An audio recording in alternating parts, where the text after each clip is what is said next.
Number 1, the population of a city was 13,400 in 2010. The research indicates that the population is growing at a rate of 4.5% each year. Which equation models the population P of the town after X years? So a few key things to understand is the initial population is 13,400. It is growing at a rate of 4.5%. So we're going to use our growth model. So our growth model is going to be P plus 1 plus R raised to X, or T, or whichever variable that represents that exponent. Now, the other thing that we're going to have to do is we're going to have to convert our percentage rate. And the way that we're going to convert that is we're going to do 4.5 divided by 100. And if we take 4.5 and divide it by 100, you're going to get 0.045. So now I'm going to plug in all the information that I know. I know that my initial amount, my principal, 13,400. 1 plus 0.045 raised to X. Now, the other thing that we've got to do here is we're going to have to simplify this. We're going to have to simplify what's in the actual parentheses.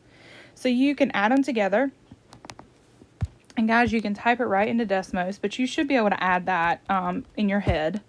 And you should be able to add 1 plus 0.045 to give me 1.045. And we're going to raise that to X, which gives me the answer A.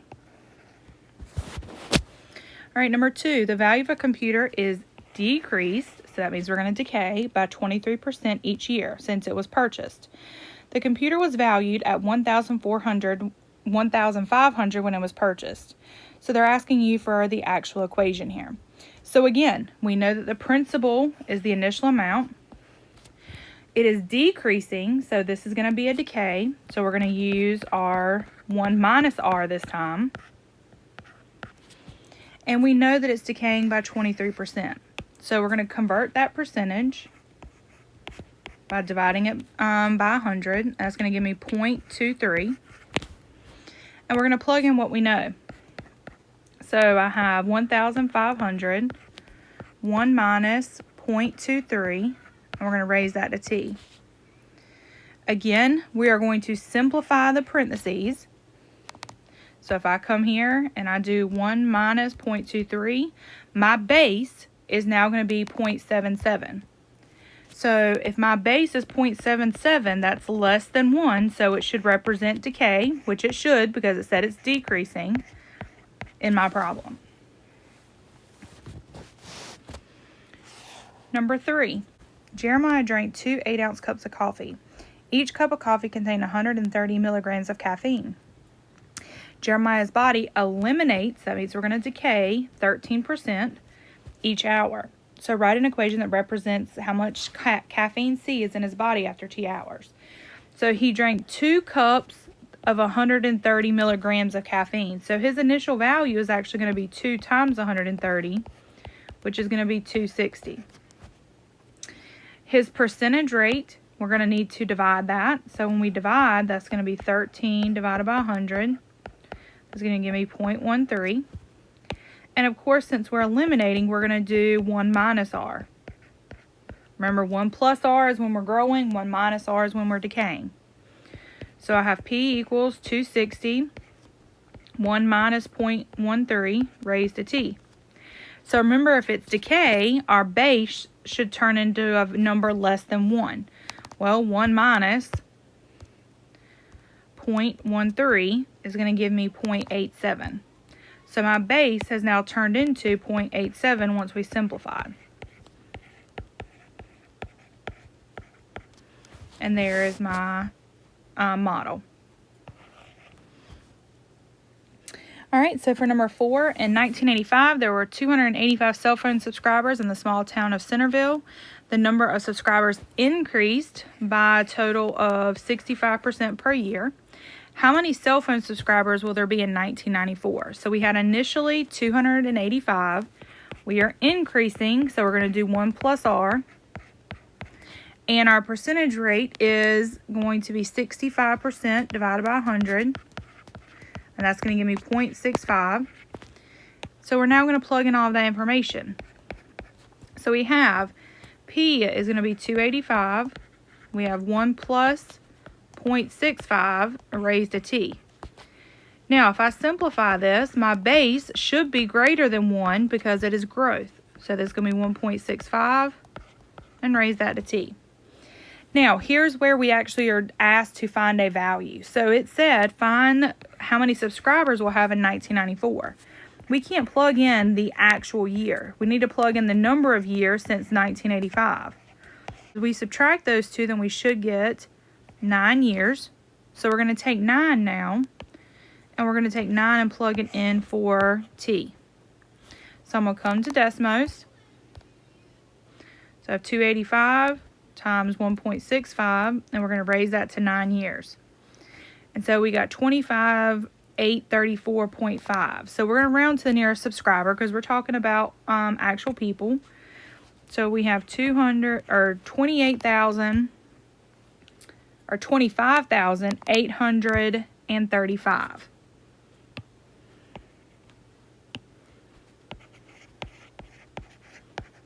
And that's going to be subscribers.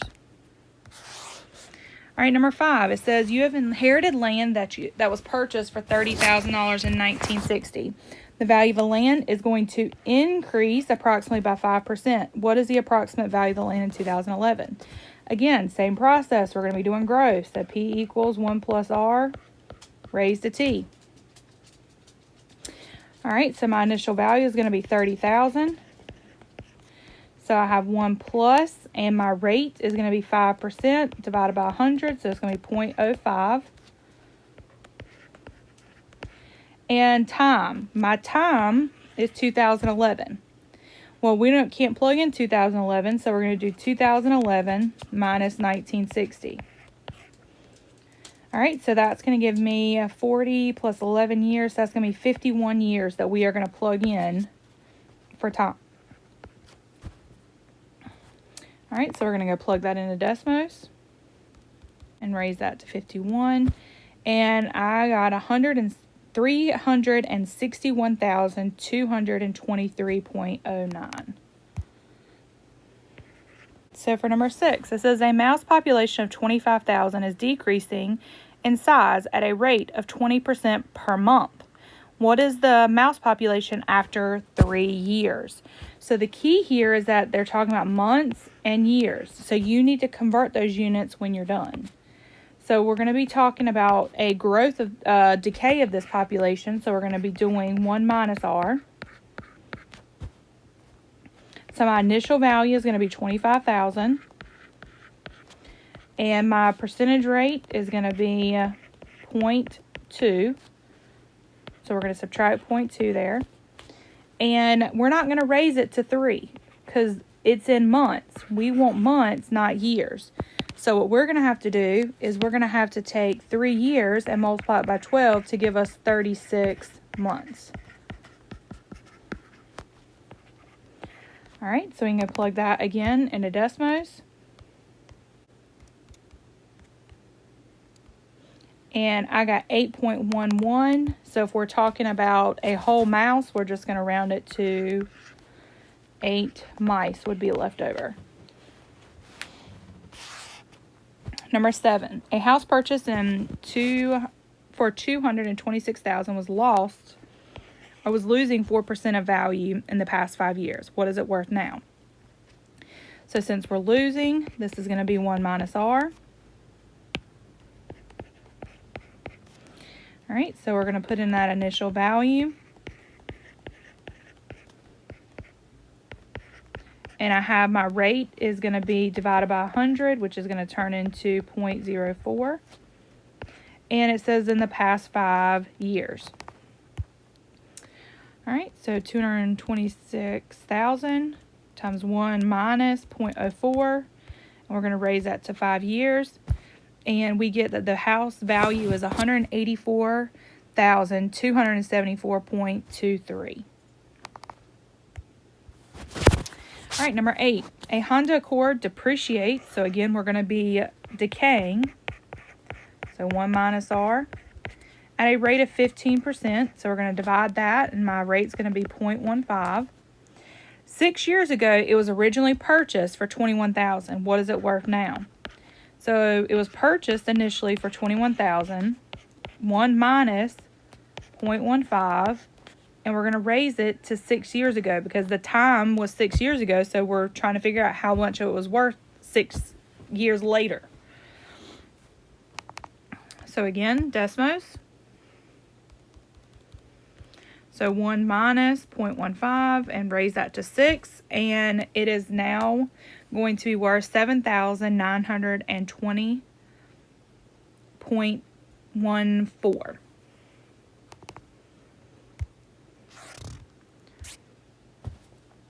All right, so again, let's write our model here. So I know it's exponential because I have a percentage. So I have y equals, my initial value is going to be 1,000. And it said that I invested money. When you invest money, that means that it's going to grow in value. So we're going to be doing 1 plus r. My percentage is 5%, so we're going to convert that to 0.05. And when I add that together, because remember you got to add what's in the parentheses. When I add that together, that's going to give me 1.05, which it should be because it's growth and we need it to be greater than 1. So the answer there is D. All right, number 10. The table shows the amount of deer living in an area over 4 weeks. Does the table represent linear or exponential? Now remember, linear means that you're going to add by the same amount each time. Exponential means you're going to multiply by the same amount each time. So when I look at the two values, so to get from 4 to 12, that means I multiply by 3. From 12 to 36, I multiply by 3. And from 36 to 108, I multiply by 3. So this most definitely is going to be an exponential function. And I know that because my y values are multiplied by 3.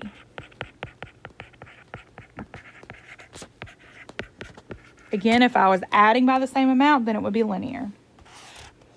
All right, so rumors will be spread through gossip, causing exponential growth. They gave you the model, so I basically have y equals 4 times 2 raised to x, and it models this phenomenon. Which statement is true? So a couple of things to remember. Remember, 4 is your A value, that's your initial value, and B is your base, that's telling me that it's growth.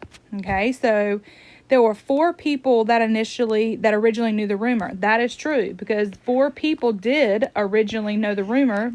So the answer is A. Now, if we just kind of look over the maximum amount of people that it could spread is 4, that's not true. There are 4 times 2 or 8 people that know the rumor. That's not true either because we're not going to be able to multiply 4 and 2 because 2 has an exponent over it. And then each group gossips, the number is going to quadruple. Well, quadruple means 2 times by 4. We're not timesing by 4, we're timesing it by 2 because the base is 2. All right, so the next one talks about tire pressure, that it loses as it ran over a nail. It gives you the model. What is the rate of decrease? So the rate, we're looking for the percentage. And I'm not talking about any percentage. I'm talking about the original percentage. So if we're looking at the original percentage, we're going to use the base, but the base itself is not the percentage that we are talking about.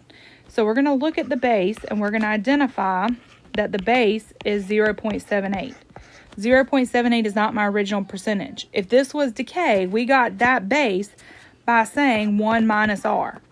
So what we're looking for is we're looking for that r value, okay? So we need to actually work backwards. So in order to work backwards, I'm going to take 1 minus 0.078. So we're going to take away the base from 1. And so we're going to get 0.22. Now, 0.22, we originally got that number, if we were doing the problem, by dividing our percentage by 100. Well, 2.22 is not a percentage. So if we took the percentage by dividing it by 100, we now need to multiply this number by 100 in order to get my percentage. So my percentage is 22%.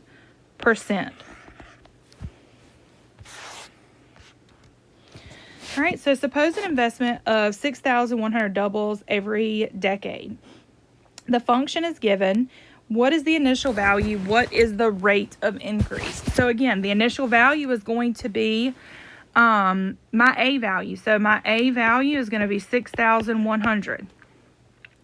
Now, the percentage rate. Remember, the percentage rate is going to be my base. My base is 2. Now, it's a growth base, so we got that by doing 1 plus R. So we're going to take 2 this time and subtract 1 because it's larger. If you wind up doing it and it comes out negative, that's fine. Just drop the negative. So 2 minus 1, because we're looking for this R value that we would initially have had. That gives me 1. But again, in order to find my percentage, we initially would have said the percentage divided by 100.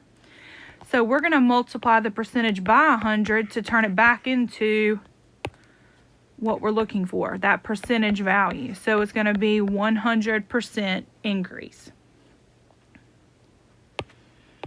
All right, given the table, identify the y-intercept and the base. So my y-intercept is where my x value is 0. So my A value is 7 over 2. My base is the number that you're going to multiply by. Okay, so we're going to actually look at this and we're dividing by 2 each time. So if you look at this problem, we're dividing by 2. But we don't divide by 2 when we do exponentials. We have to multiply. So we're going to convert this to multiplying by the reciprocal. So instead of dividing by 2, we're going to multiply by 1/2. So keep that in mind. If you're looking at a decay problem and you see its division, you're going to convert that division into multiplying by the reciprocal.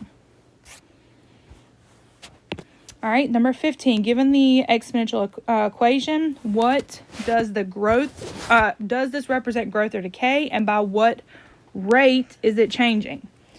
So my base right now is 0.875. I hope we can all agree that this is decay because it's less than 1. Now, they want to know the rate. So again, if my base is 0.75, we got that by doing 1 minus R. So we're going to take that base, and we're going to go ahead and subtract that base away from 1. And we're going to be left over with 0.125. If you need to put that in the Desmos, you are more than welcome to. But that's what you would get. Now, again, remember we're talking about rate, and rates need to be in percentages. So we initially would have done the rate by dividing by 100. So we're going to multiply by 100 here. And you should get 12.5%. All right, so for the next one, it says, justify whether the situation models linear exponential. So I have a bouncing ball, and it reaches 1/3 of the previous height after it would each bounce. So I'm going to give you a visual right quick. So let's say that I have this ball and I bounce it on the ground. So I bounce it, it goes super high, and then it's going to go back up, but it's only going to go 1/3, then 1/3, then 1/3. That is not a constant value. In order to be linear, it would have to decrease by a constant value each time. So this is actually being multiplied by 1/3 each time. It's 1/3 of the original height. And if we're multiplying by 1/3 of the original height, then it's going to have to be exponential. All right, number 17 says justify whether it's linear or exponential. So this says the amount of radioactivity material remaining decreases by 15%. Pretty simple for this one. It's exponential because we're talking about a percentage. A percentage being applied each time is not a constant value that you would add or subtract. So percentages are always going to be exponential. All right, for number 18, again, linear or exponential. Justify whether the situation being modeled. You have $150 in the savings account and you add $50 to it each month. Adding $50 is constant. If it's constant, then it has to be linear. Okay. All right, number 19 says the function f of x, 6 times 3x, represents the number of bacteria growing in a culture after x hours. How many bacteria in the culture after 3 hours? This is a really basic problem. that you would plug in. We have hours compared to hours, so all you would do is take 3 and plug it in for your x value. So I have 3 raised to 3. Now, this does not mean 3 times 3. 3 raised to 3 is 3 times 3 times 3. And that actually is 27. So now you're doing 6 times 27. So if you do 6 times 27, 162. All right, for number 20, it says you're given these two functions and you are given the value f of 2 and g of 4. So f of 2 means I'm going to take 2 and I'm going to plug it in for f. All right, so f of 2, that means I'm going to take 2 and I'm going to plug that 2 in the x spot. So what does that mean? That means I'm multiplying 0.5 times 0.5. All right, so 0.5 is the same thing as 1/2. So 1/2 times 1/2 is going to be 1/4 or 0.25. All right, so I have 24 times 1/2. And then 24 times 1/2 is the same thing as 24 divided by 4, which is going to be 6.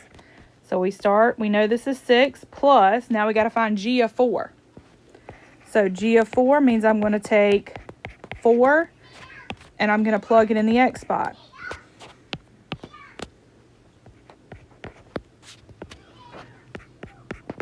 So that's going to be 10 times 4 is 40 plus 15 is going to be 55.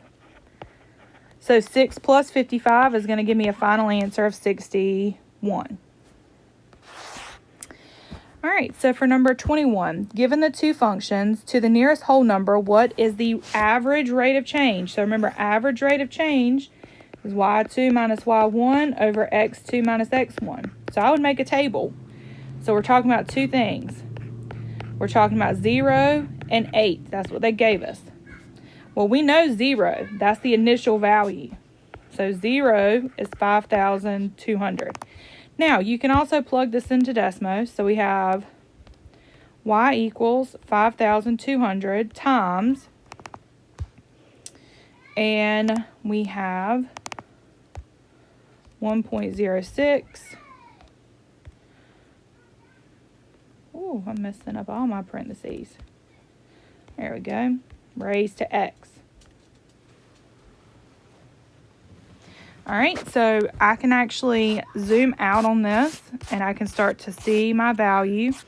Now, why is it taking so long to zoom it? That's because we started with 5,200. So if you go ahead and adjust your x value in the settings option, so I'm just going to put 6,000 to give myself a little bit of room. We should be able to see that y-intercept at 5,200. But what they want us to do is they want us to calculate at 8. So I'm going to plug in 8 into my problem and see what that value is.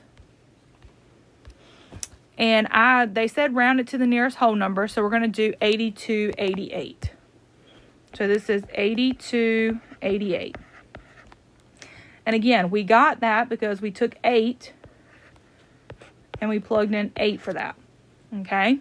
So now you can just calculate your rate of change. So 8288 minus 5,200, 8 minus 2.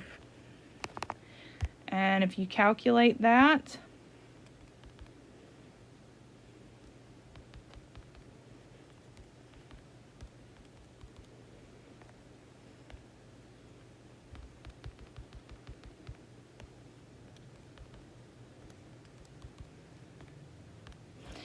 and you should get 386.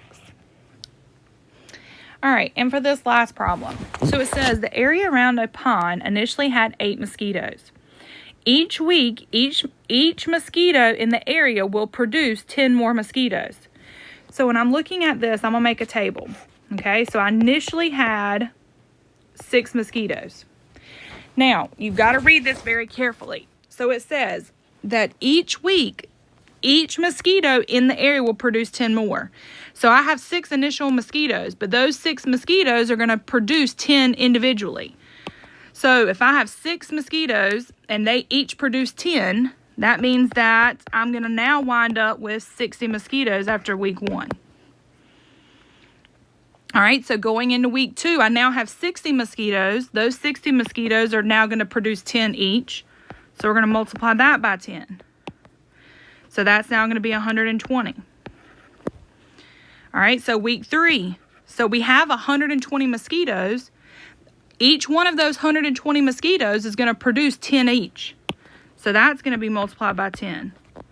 So therefore, this is going to be 240. So this is going to be an exponential function, just because of the way it was worded, that each mosquito, even the new ones from the previous week, will produce 10 more on their own. So this is going to wind up being my initial value. That's my A. So my A is 6. And my base is the number being multiplied, which is 10. So therefore, if we use the model A times B raised to X, my y-intercept, or my exponential function here is going to be C.